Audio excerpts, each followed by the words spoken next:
And now our interview with Dr. Paul Craig Roberts, the father of Reaganomics and the former Assistant Treasury Secretary under Ronald Reagan. I'm Paul Craig Roberts. I'm a former Assistant Secretary of the United States Treasury for Economic Policy. I was an associate editor of the Wall Street Journal, a columnist for Business Week, and Script Howard News Service. I'm currently a columnist for Creators Syndicate in Los Angeles. I'm an academic. I've held positions at Stanford University, Georgetown University, and other places. The most important issues of our time, as I see it, are the loss of the American middle class. Their jobs have been offshored, and the remaining jobs are being filled with foreigners brought in on work visas, so that we are dismantling the ladders of upward mobility that made the United States an opportunity society, and that made differences in income distribution acceptable. Another great problem is that we've lost the law, and by that I mean the law that protects the innocent from the power of government, the law that is a shield of the people instead of a weapon in the hands of the state. And when you lose the law, you lose your civil liberties. And that means you have lost the Constitution. And another serious problem that we are suffering is the collection of power in the executive branch to the exclusion of the legislative and judicial branch. And so we are seeing grow up before our eyes dictatorial powers in the executive branch of the government.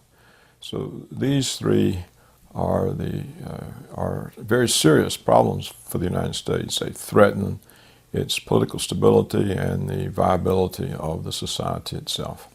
The Tyranny of Good Intentions was titled by me, How the Law Was Lost.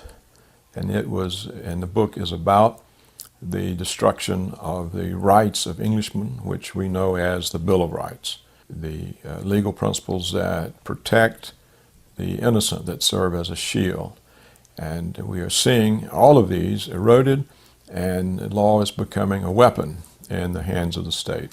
And this book documents that for each of the protections among the Bill of Rights. It shows the erosion through prosecutorial abuse, various judicial rulings, and how Americans today do not have the protection of law.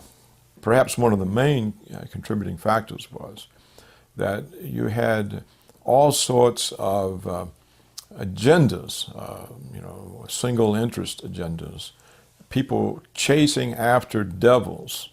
We got to do something about drugs. We have to do something about child abuse. We have to do something about crime.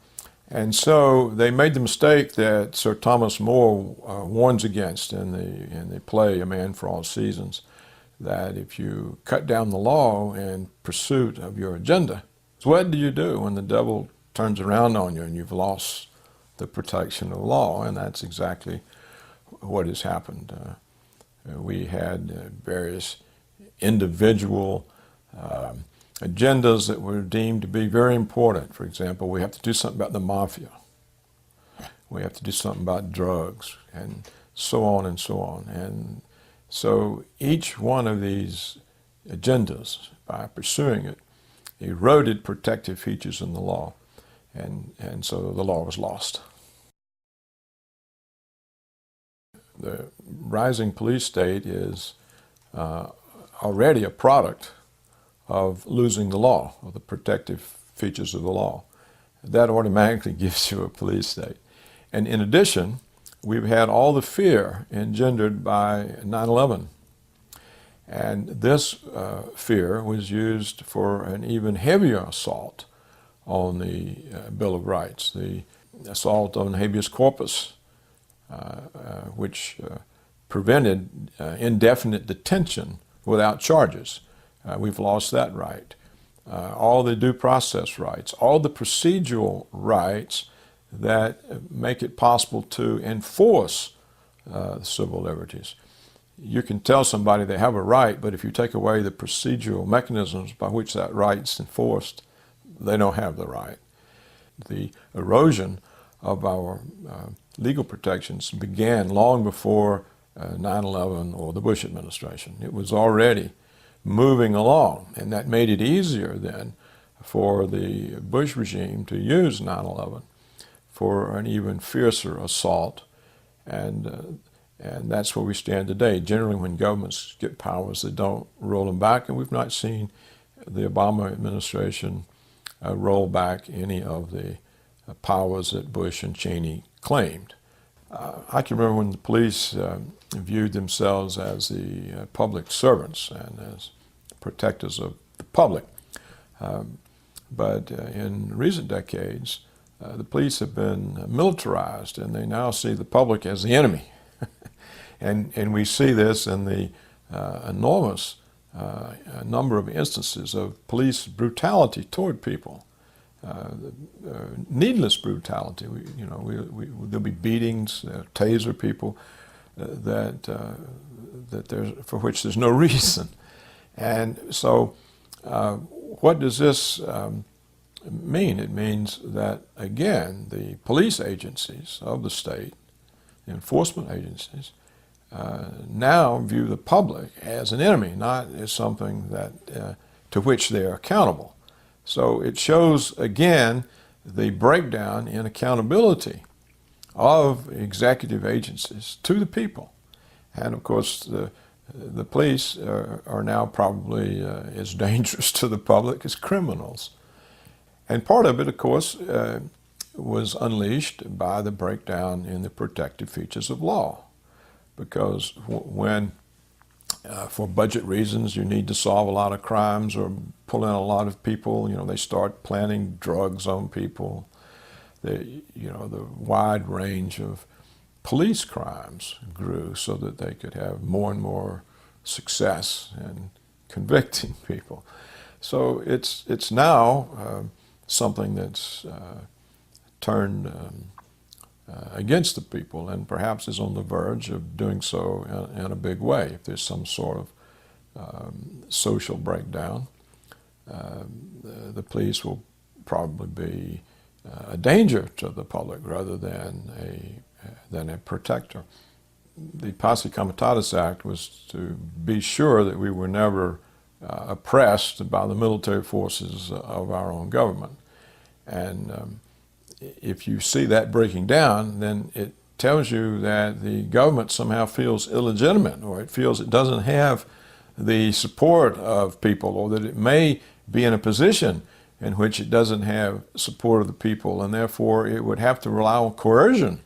In other words, the government doesn't regard itself as answerable to the people. That's the only reason to erode Posse Comitatus. It means that the government is beginning to think of itself as separate from the people, with its own agenda, different from the people's, and it's a realization that at some point they may have to rely on coercion in order to rule. So that shows again that the separation between the people and the government. It's not a democratic. It's not an indication of democracy or self-rule. It's an indication of government becoming independent of people, as it has been in most countries over most of recorded time. The government is one thing and the people are another.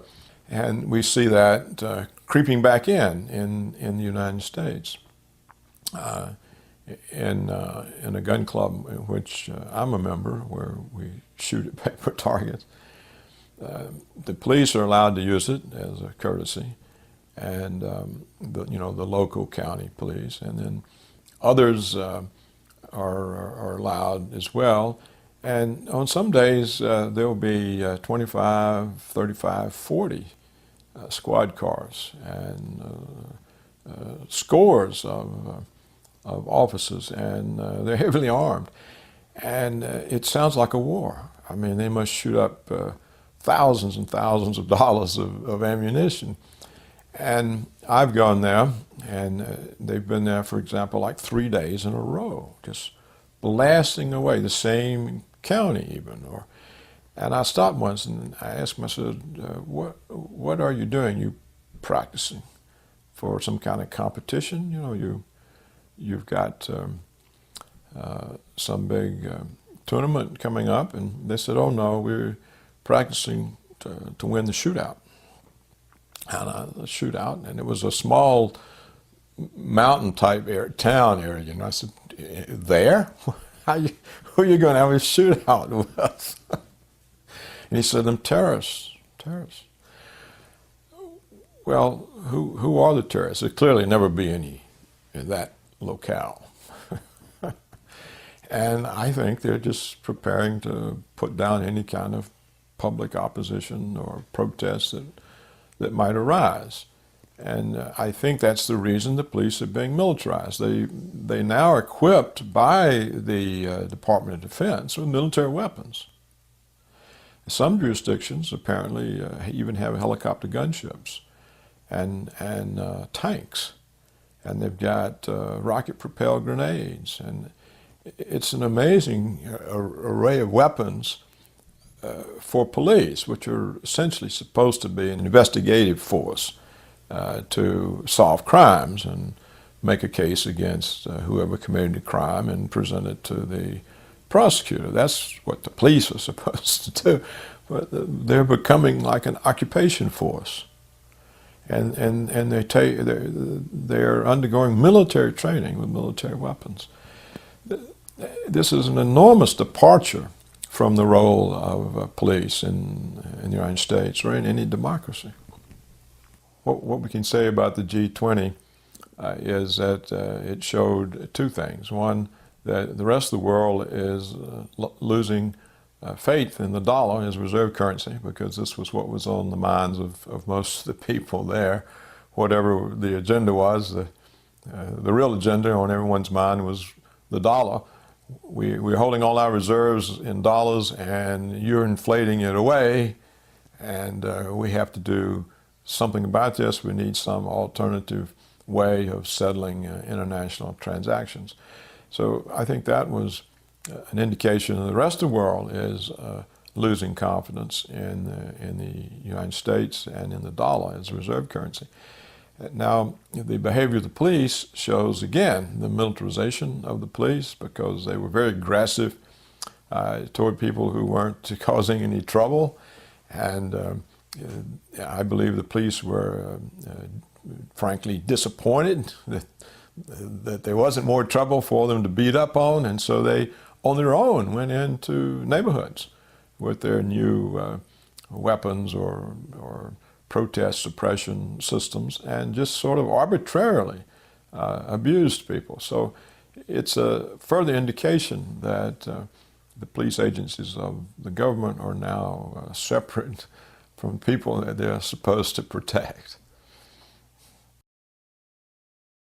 It's taken many blows. You know, it began probably with Abraham Lincoln and what's called the Civil War, because this destroyed the notion of a republic and states' rights.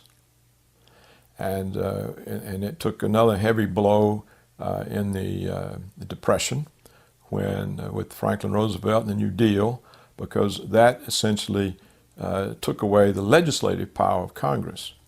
You see, it used to be when Congress passed a law, they dotted every I, they crossed every T, and the regulatory agencies, that is, there really weren't any. The executive agencies had to enforce the law as Congress wrote it.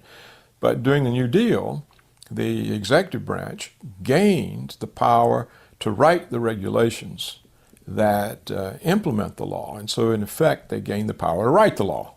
So that when Congress passes a bill today or a statute, what it really is it gives some executive agency the right to write the law by how it interprets it with its regulations. So Congress has lost essentially its legislative power back in the New Deal. And then what we've seen recently with the Bush regime is how Congress just acquiesced time and again into executive claims that it was the superior branch of government, and that Congress was there, but it wasn't really on an equal basis, and that the power of the president exceeded that of the power of the Congress and of the judiciary, so that you had an executive making claims that they were above the law and not bound by the law. And we saw the memos that came from the Department of Justice, John Yoo and the others, that basically said the president is not bound by the United States statutory law against torture, and nor is he bound by the Geneva Conventions that we've signed and essentially originated against torture. He's not bound by the Foreign Intelligence Surveillance Act. He can spy on Americans without a warrant, even though the law says he can't. These kinds of claims elevate the president into a dictator. And then they use signing statements and various executive orders and directives to accumulate more and more power. And it's true, no president yet has tried to exercise all these powers at once, but they're there. And anytime there's a crisis that they can hide behind to use as a justification, then you now have enormous powers that the president can claim that were totally foreign to the Constitution, to the Founding Fathers, and to most of our experience. The American Empire took on new meaning after the collapse of the Soviet Union, because even though there was a form of empire prior to that, any notion of U.S. hegemony was checked by the Soviet Union. It was a formidable military force, had huge amounts and numbers of nuclear weapons. You know, the Red Army had defeated Germany, and Europe was still terrified. So the notion that we had an empire was somewhat different compared to what was possible when the Soviet Union collapsed, because we very quickly broke all our agreements that Reagan had made with them and began behaving aggressively. And it let the neoconservatives start preaching empire in a new way, by which it means to them U.S. hegemony over the whole world. You know, that we simply rule the world. And they had not just military justifications for that, but they had these justifications that we are an exceptional people, and that we are the virtuous people, and so we not only had the right, we had the responsibility, the obligation to impose ourselves on the world. So this form of empire is new. The funny thing about this new empire is it's coinciding with the beginning of large-scale jobs offshoring. So while we are telling ourselves, hey, look, we are this new world empire, there's nobody to block us, we're sending all the manufacturing jobs to China, all the middle-class engineering jobs, the software engineering jobs, the information technology jobs, everything that people were using to rise up, to have upward mobility and to have a strong middle class, we start destroying that. So we are destroying one of the bases for being powerful, just at the same time that we get this notion that we are.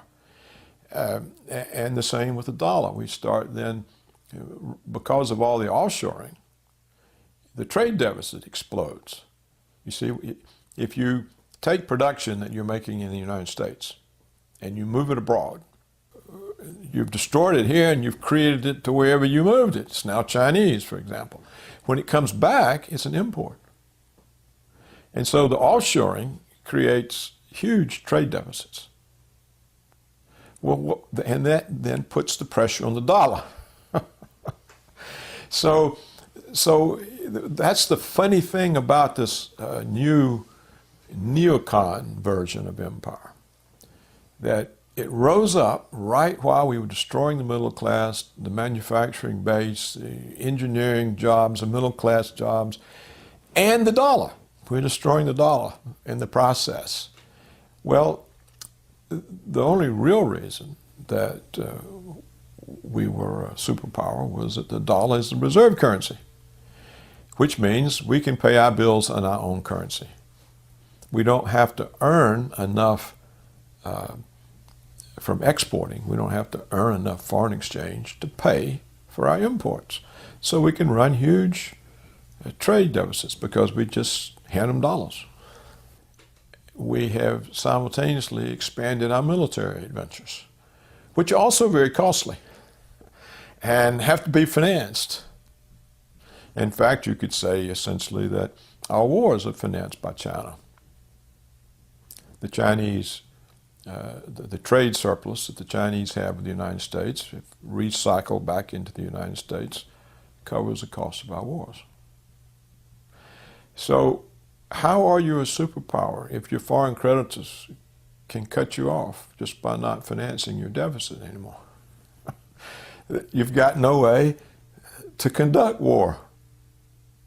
We don't have the money to pay for it. The current operating budget of the United States government is 50% in the red.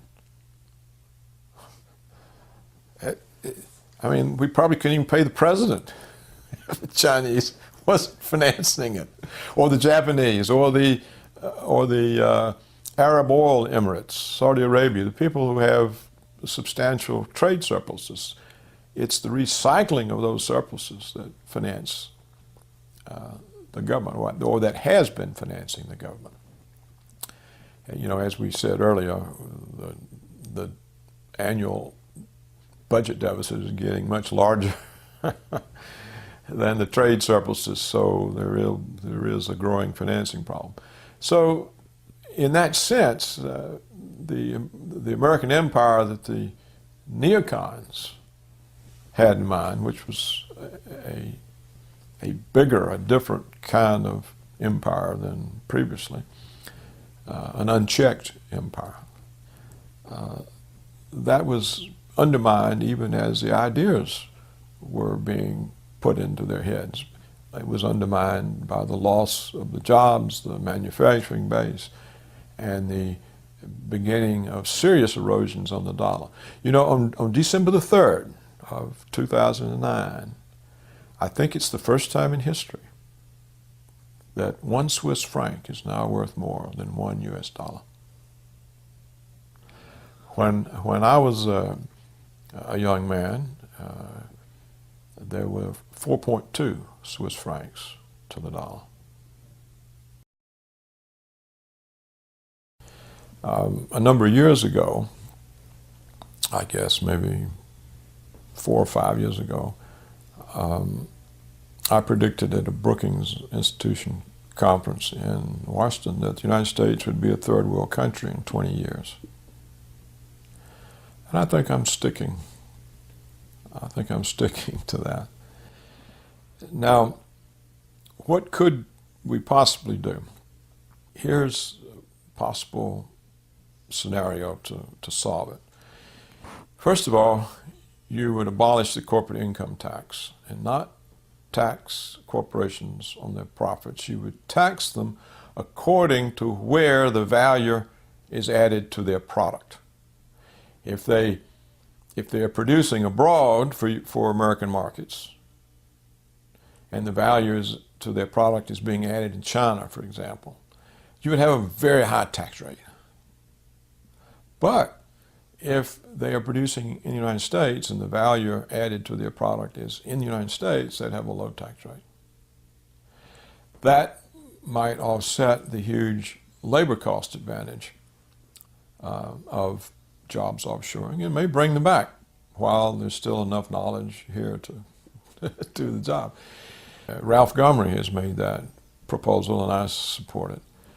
And the other thing you would have to do is you would have to save the dollar as reserve currency. And so how can they save the dollar as reserve currency? What they would have to do is get both the trade and the budget deficits under control. How could they get the budget deficit under control? Well, obviously they'd have to stop the wars. They'd have to bring back everybody from the 700 military bases. They would have to slash the military budget. We don't need a military budget that's as large as the rest of the world put together. We have vast oceans on our east, on our west. We have puppet states on our north and our south. There's nobody can invade us. It can't happen. You know, the Canadians are an American puppet state. The Mexicans are an American puppet state. You couldn't possibly bring an invading army across the Atlantic or the Pacific. It's just not. So we don't have that huge budget for defense. We have it for hegemony. And we can't afford the hegemony. It's costing us our reserve currency status. So we could get that under control. And the very fact that we change the form of taxation in order to stop offshoring, and then we cut the defense budget, this would show people in the rest of the world that, hey, they are getting their act in place. They're going to save the dollar. Oh, wow, isn't that great? We don't have to worry about it anymore, because they don't really know what to do. It's not like there's another powerful country there that wants their currency to be the reserve currency. They don't really know what to do. So if we showed sense and intelligence, and that we were taking definite steps to get both the trade and budget deficit under control, then the world, I think, would continue supporting the dollar and give us time. It would take years, of course, and give us time to get our act back into balance. You'd have to get the budget back into balance, and you'd have to get the trade balance back into balance. And instead of getting the budget deficit under control, we've blown it up by 4 times. It's 4 times greater this year than last year. Instead of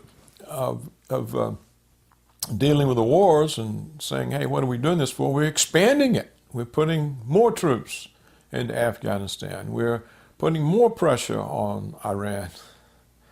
So we're sending the signals that we're going to continue the extravagance that has put the dollar under so much pressure and made it decline in value, even against the Botswana pula. The United States dollar, over the course of its life, has become a fiat currency.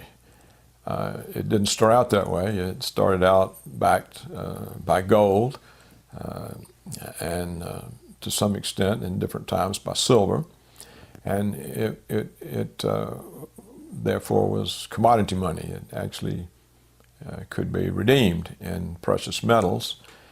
Americans could still exchange paper currency for gold and silver in the early part of the 1930s, until President Roosevelt made them turn in the gold.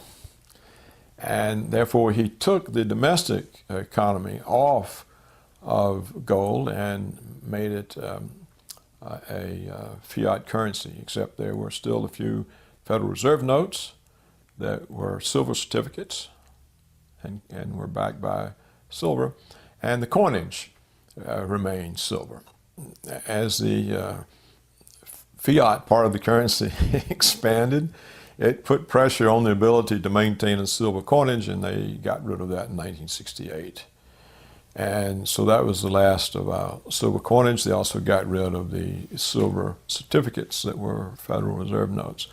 And then in the early 70s, Nixon ended any gold connection to the dollar in international transactions. So between the early 30s and the early 70s, foreigners still had the right to exchange paper dollars for gold. And that was the basis on which the dollar became the reserve currency, taking the place of the British pound after World War II.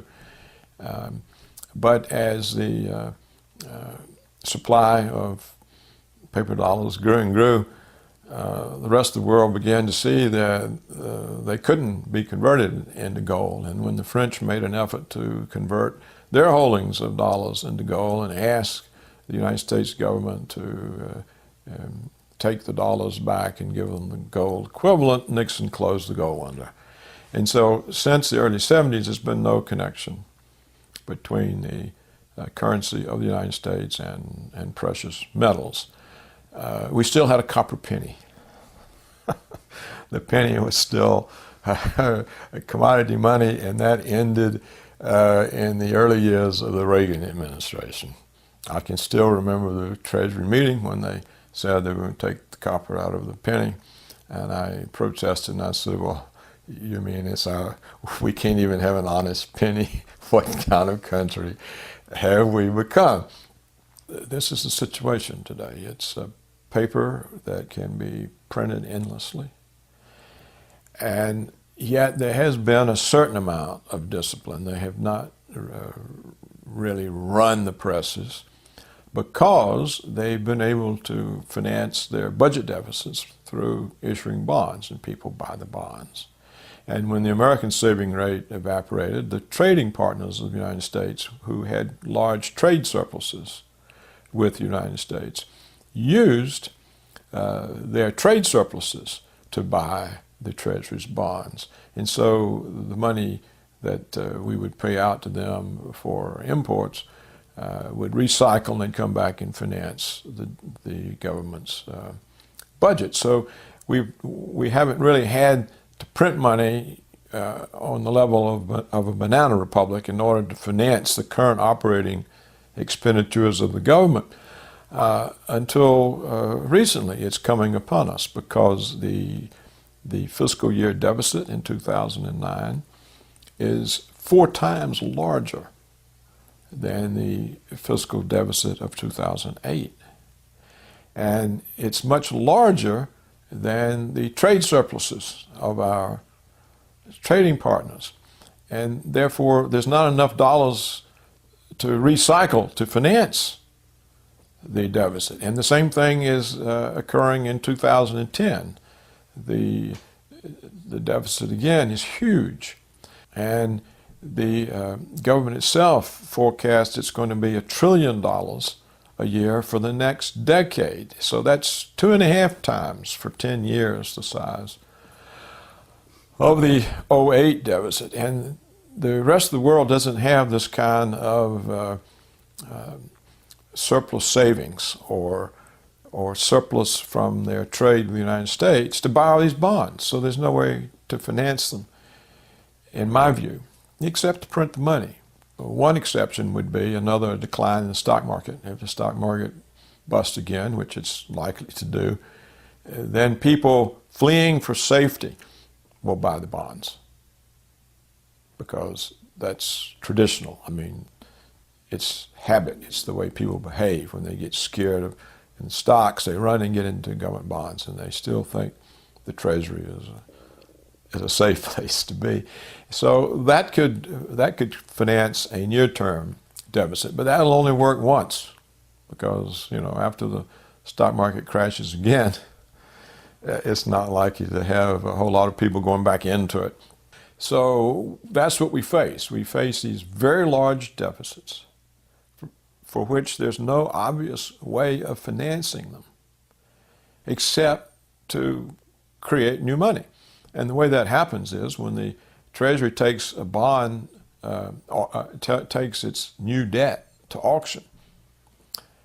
It says, okay, this year we've got X billion, this quarter we've got X billion of Treasuries, and submit your bids, and there are not enough bids to take the bonds, then the Federal Reserve steps in and buys them by creating checking accounts for the Treasury, and that is how they print money. All of a sudden, there's billions, tens of billions of new money created just because the Federal Reserve makes an entry in a book, and it takes the bonds and creates the money to pay for them. Now, when you start doing that, you're telling the whole world that you're printing money, and if the whole world is still holding dollars and they see that's going on, they're going to try to get out of them pretty quickly. And as they get out of them, then who's going to buy those? They're trying to sell them. Everybody's trying to sell. What happens to the price? The exchange value of the dollar is the price relative to other currencies, and it starts dropping. And so who buys them? The Fed creates more money to redeem the bonds that nobody wants. And this is why some people see hyperinflation in our near to intermediate term future, sometime within the next 5 years. Once hyperinflation starts, it moves very quickly. And if it coincides with high unemployment, you have a crisis that we've never experienced. The Great Depression, when everyone was unemployed, you had high unemployment, but prices were stable or falling. To have high unemployment and rapidly rising prices, when people have no way of getting income, this is a devastating social situation. It has the possibility and the potential of destroying the society and the political order. And this receives no attention. They're not giving any attention to this. Apparently, the authorities think that they can create a whole bunch of money to overcome the financial crisis, and then they can step in and take it all back out. So it's a very serious situation and receives no attention, no debate. I'm talking about from the government authorities. There are no hearings. The financial press avoids it. You could say that Goldman Sachs has run the Treasury since the Clinton administration.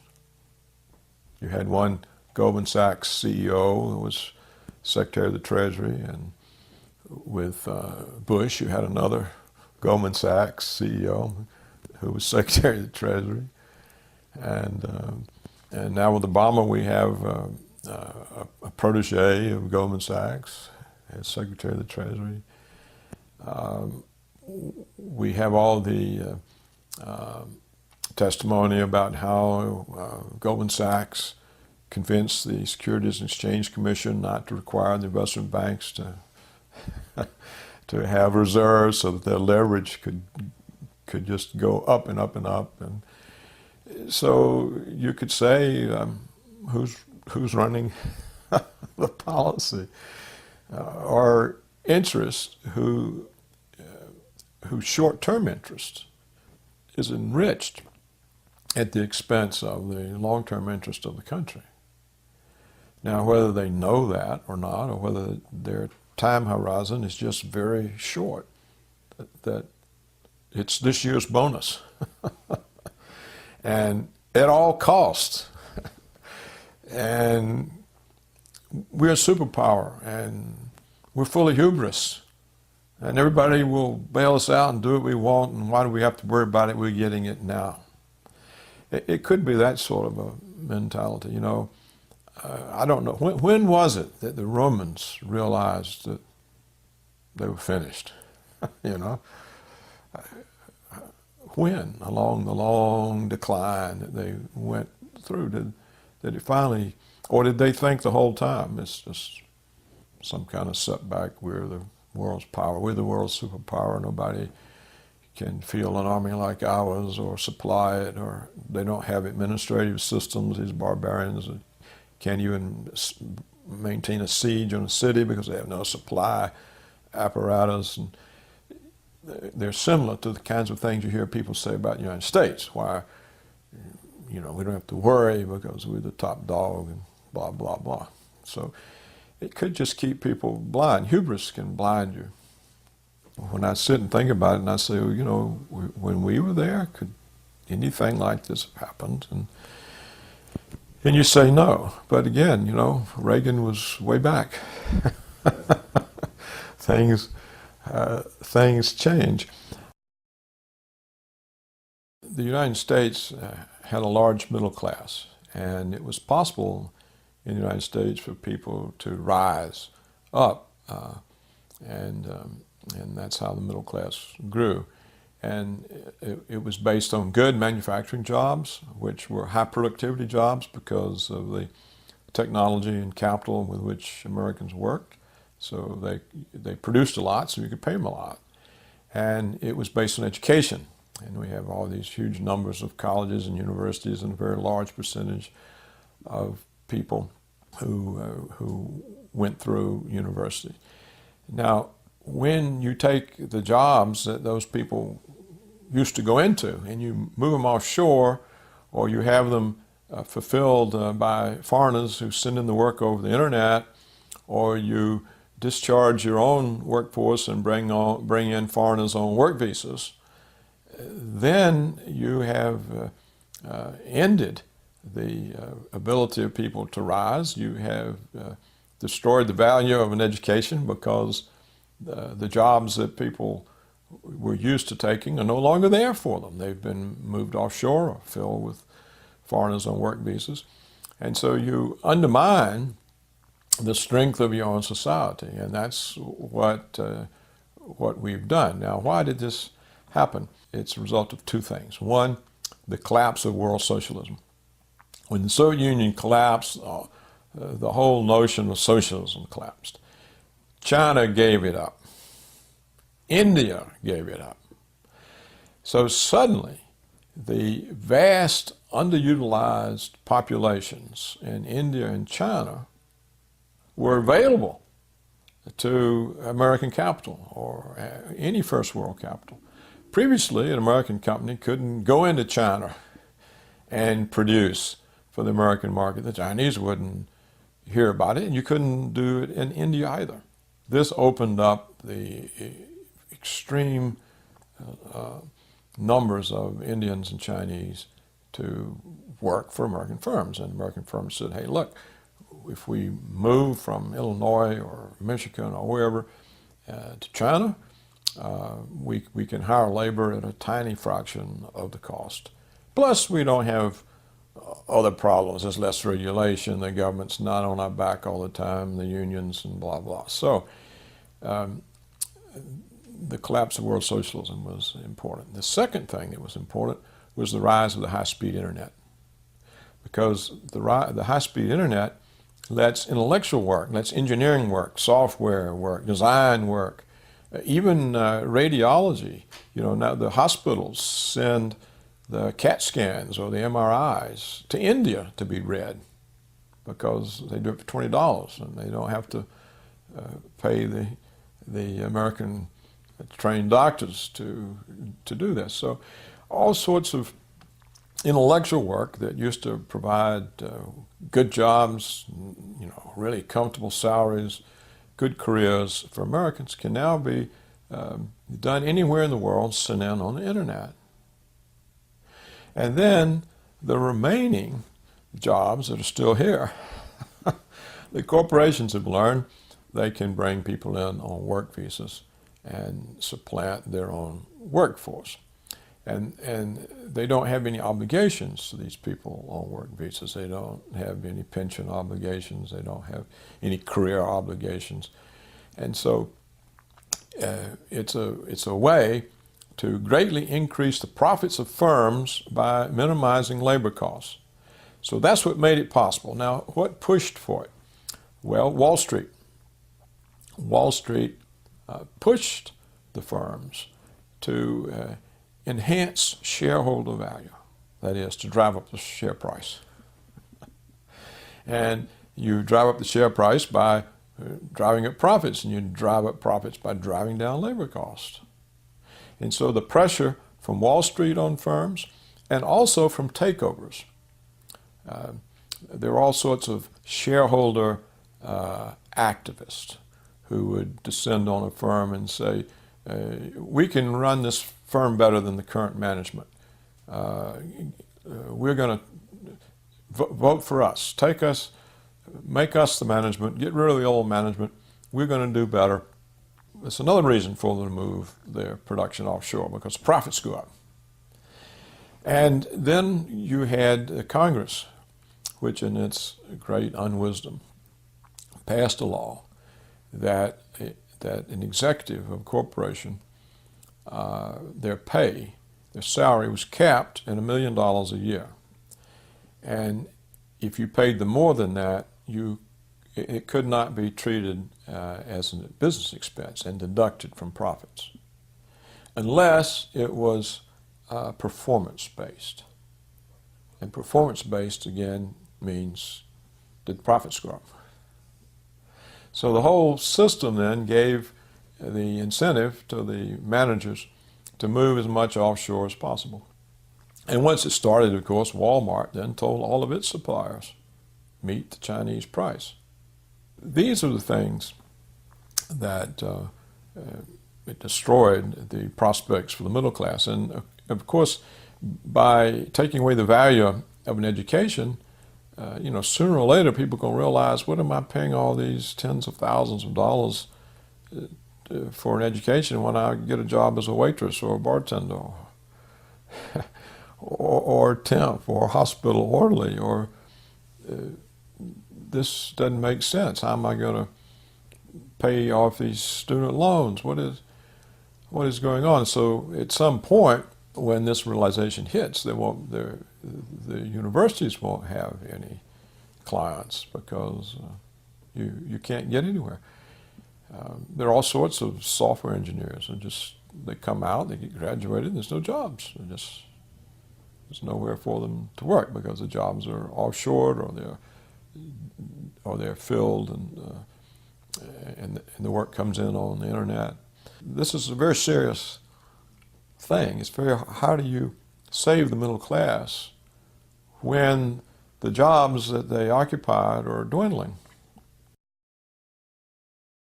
I think Pat Buchanan was right, that NAFTA and all that was simply a way for the large American companies to dump their American workforces and all the responsibilities that came with them, and to rely on foreigners. It also, of course, broke the unions.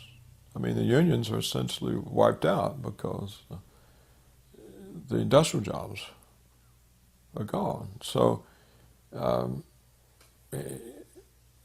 were probably many motives of that sort behind it. And it shows the inability for government or leaders and even those who are serving their own interests, to realize what the unintended consequences are of what they're doing.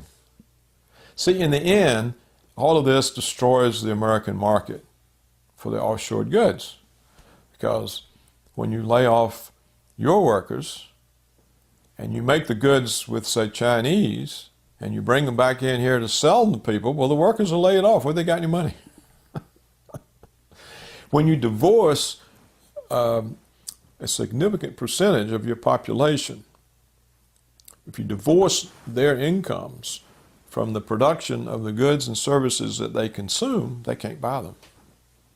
The net effect, over the longer period of time of what these people have done, the corporations, the government, is to destroy the American consumer market. And this can get destroyed even faster if the dollar loses the reserve currency, because then its value declines even more dramatically against the other currencies, and so the import prices go way up. You see, we're always beating up on China. Why?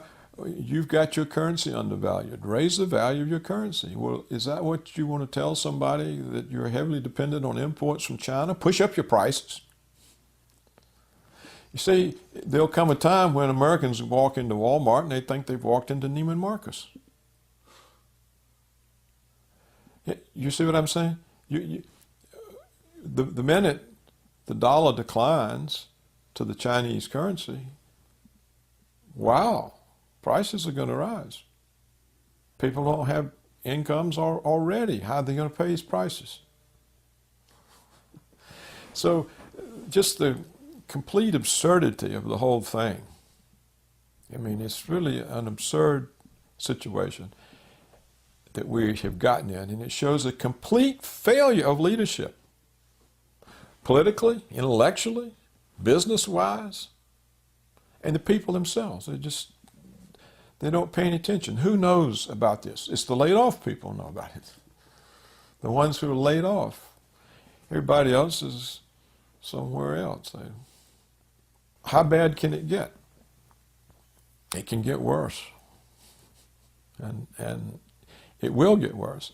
And it's also the reason why the traditional stimulus programs to deal with unemployment don't work. You see, in the post-World War II period, recessions were generally engineered by the Federal Reserve in order to cool down labor demands for higher wages, and because they thought that was inflationary, and they would, anytime the economy got booming, they'd just turn off the money, cause a recession, let things cool down, then they'd start the money back and things would pick back up. Well, the jobs were still there, so the factories could call the workers back to work. But the jobs aren't there anymore. So to say, hey, here's easy credit, look, we've got historically low interest rates. We've got historically high budget deficits. Both of these things are considered to be major stimuli to the economy. And yet nothing's happening. Nothing is happening. And why? Because the jobs aren't there.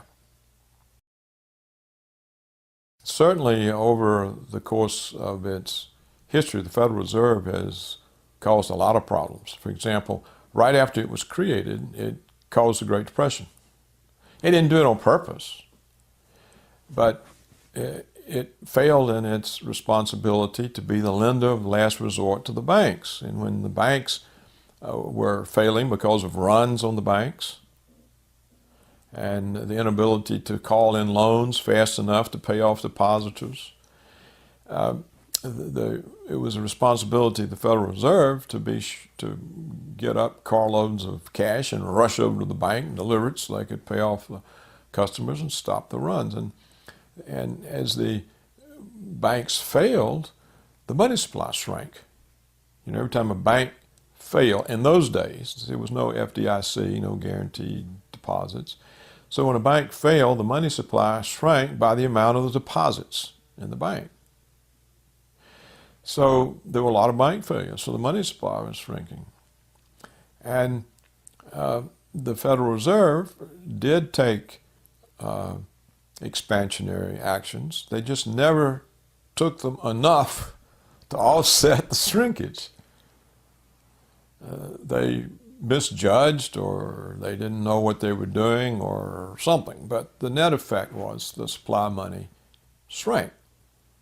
You know, by 25%, by a third. Well, if the supply money shrinks, you can't maintain the same level of purchases and employment. And so when you shrink the supply of money, you shrink sales, you shrink employment, you get unemployment, you get falling gross national product. And that's what happened. And the entire decade of the 30s was troubles, serious troubles for people whose whole lives were disrupted. And it was because the Fed failed to do what it was established for. Now, so either this means that there's not enough competence to go with the power, or there's not enough accountability to be sure that they're doing the right thing. Maybe they're too independent. Maybe there needs to be additional levels of oversight so that these kinds of mistakes don't happen. And since the end of World War II, we've had the opposite problem. Instead of shrinking the money supply, they've let it grow too fast. And so we've had inflation. There's enormous inflation over my lifetime. Enormous. And that means the Federal Reserve is conducting policy inappropriately. They weren't established to create inflation. You see, if you've got 3, 4, 5, 6% inflation year after year after year. It compounds. And the value of the dollars ends up worthless. You can be very critical of the Fed. You can say it's done far more harm than good. The reason they made it independent was they didn't trust the government not to manipulate it. But you can't trust the government, that's for sure, but you can't trust anybody with unaccountable power. So you have the same problem. And I think what it really comes down to is anytime you have unaccountable power, then you have a greater range for misbehavior, a greater range for mistakes that go unrecognized and uncorrected. And this is a cost for the system. And it becomes an even greater cost if the currency is a fiat currency that itself is not limited by some amount of precious metal, gold or silver, or limited in some way. When the currency becomes essentially unlimited by anything except the need to print it, it's clear the tremendous amount of bank reserves that they've created are not finding their way from the banks into an expansion of the money supply. It's simply they're sitting on the reserves. But if the Fed's creating money in another way, which is printing it so the government can pay its bills, then that money is sooner or later got to find its way into prices. And the more unemployment there is, the quicker it'll find its way into prices because there's less goods to absorb the money, so it drives them up. The Federal Reserve published in April of 2008 that the existing money supply, by which they meant currency in circulation and checking accounts, was 1.4 trillion.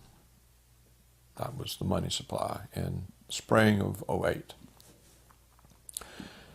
Now, the budget deficit in '09, a year later, is 1.4 trillion.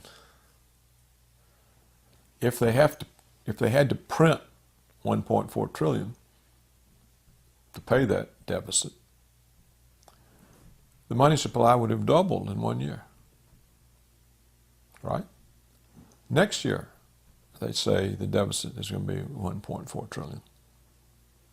If they had to print the money in 2010 to cover the budget deficit, the money supply would have tripled in 2 years.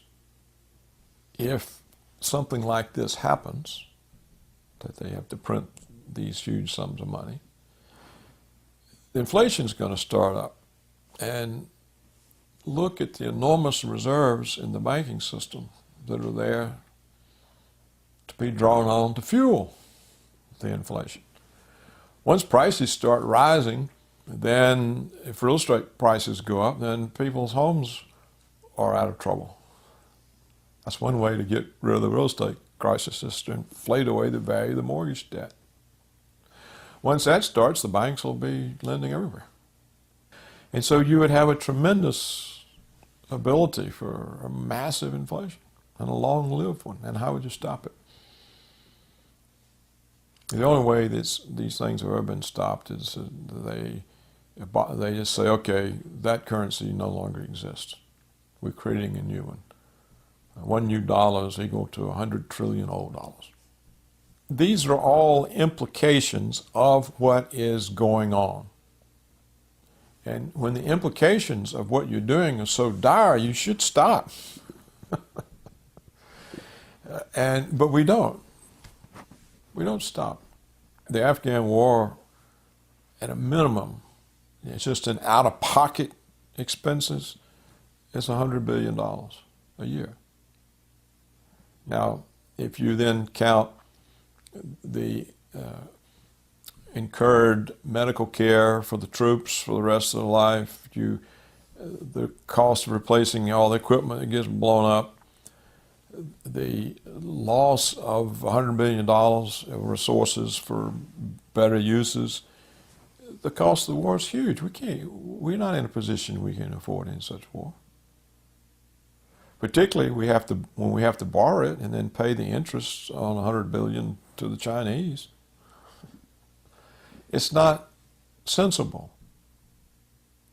And the things that we do are not sensible. I can't think of anything that the United States government does that's sensible. I can't think of any policy that's working.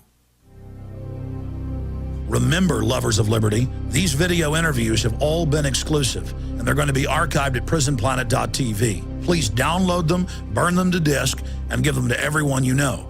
Upload them to YouTube. This information is vital not just to our free republic, but to the future of free humanity.